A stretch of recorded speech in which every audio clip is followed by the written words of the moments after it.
Gustafsson did everything right. People don't realize John trained for 2 weeks, if that, before that fight. It went 5 rounds. He went to fucking deep waters. Still beat his ass. What do you mean he trained for 2 weeks? He barely trained. 2 weeks before the fight, he's like, I gotta get in shape, man. And then Gustafsson, the best, outside John, I think the best 205er there was, did everything right. And John barely trained. That's how good he is. What's the name of the guy who almost beat John? The other guy. What's his name? The other tall guy. I just saw this on TikTok the other day. So there's Gustafsson, what's his name? Santos? Yeah. Santos gave him a good fight. No, but the fight people, most people think he lost was Dominic. Dominic Cruz, yeah. No, not Dominic Cruz. Dominic Reyes. Dominic Reyes. Yeah, that's the one. That's the guy, Dominic Reyes. Here's my argument with that. So people are like, oh, John's falling off. He's getting older. No, you got to realize John's fought everybody. The Rampage is at his prime. He's fought Lyoto Machida. He's fought Vitor Belfort, Chael Sonnen. You name it. He's fought everyone. And then you're giving these young lions with no name. He's if he barely trained for Gustafsson, he probably didn't fucking train for that. So people are like, oh, he looks off. I'm like, yeah, he doesn't give a fuck. Yeah. He can't get up for it anymore. Yeah. It's hard. He can't get up anymore. And he's still beating him though. I think that's what happened with Fedor. Yep. I think the same thing that happened with Fedor. When you're on top for a long time and stuff like that, you just for a comic, that'd be like playing arenas. And like, hey, for this one, can you just do that local comedy spot? Yeah. But he was run by like the mob too. The mob was making him fight, wasn't it? Fedor? Yeah, Fedor. Yeah, pretty much. They're like, you have to. He knows more about that than me. It was like he was forced to fight in a lot of Here's the other kudos to John. Remember too, and you know this, but everyone here knows this.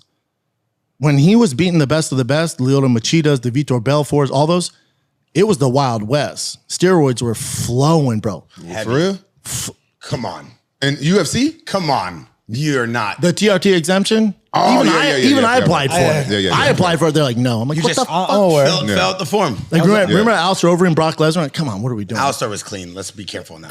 Best body of all time. But still, Vitor and Brazil. Vitor jumped to 205. That fight, like he fought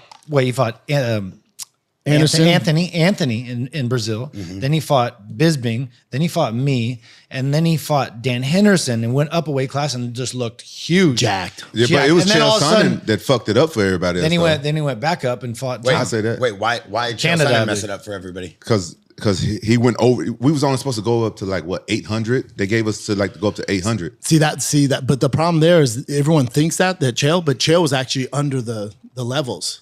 But it was California. It's the California Commission that cracked down on him. But technically, he didn't do anything illegal.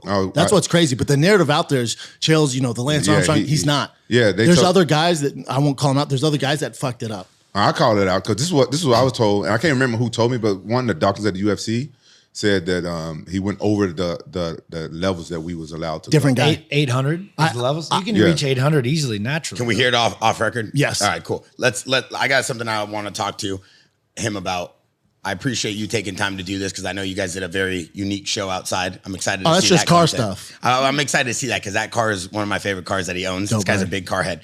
One thing you and many UFC veterans that really understand the game, Luke himself has said, John Jones, without a doubt, the greatest ever. John Jones, everybody has said certain content, about John Jones of this nature. Why is it with other champions like GSP or Habib and BJ Penn, Anderson Silva, no one else gives those guys the blanketed statement like best ever, and it's so hard to pick the next. They weren't as dominant, and they didn't be their level of work was they didn't reign as long as John. They weren't as dominant, and they didn't beat the same guys, and they weren't undefeated. John's never lost. So there's no one that comes close to John's level of dominance. The way he fights, his composure, his relaxed, his how he adjusts. Even when he's in these dog fights, he sees a way differently. He's got a different vision. Think about this: DC Olympic wrestler took him down.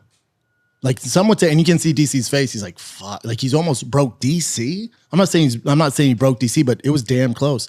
Took him down, man, over and over. Oh, he broke him. He's a fucking. We can't talk bad about DC. We can't say nothing bad about DC. Oh, now you won't play that game. What? I love DC. But you know how good of a wrestler DC is. DC's I mean, John was in his head from the beginning. John took him down, but John breaks people before the fights. He's so deeply invested in the fights he is there for that he does check in. He has to get up for it. If he checks in, but he checked in with what's his name, the Frenchman, Cyril Gane.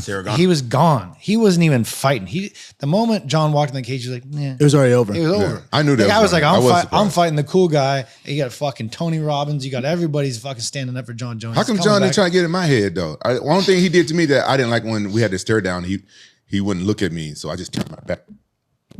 I turned my back to him. Yeah, I think it's different because maybe he knew it couldn't affect you, but he'll do it to certain guys. Like with Stipe, he's taking a different approach. I'm sure to ramp up as we get closer to November for that Madison Square Garden fight. But with Stipe, has like a lot of respect for him. But I think he knows. We all know like it's an older Stipe. So he's like, no, this guy's we think one of the best to ever do it. So he's building him up because he knows he can beat the shit out of him. He also wants that fight to be not fighting the old guy, and I do like that point because a lot of people don't. We all know talk this. about. Yeah, a lot of people don't talk. And about I love Stipe. Me and Stipe are training partners. Before he was even in the UFC, he was training with me and Shane Carwin. He's the man. He's so fucking talented. One of the greatest to ever do it. But he's older. He's older.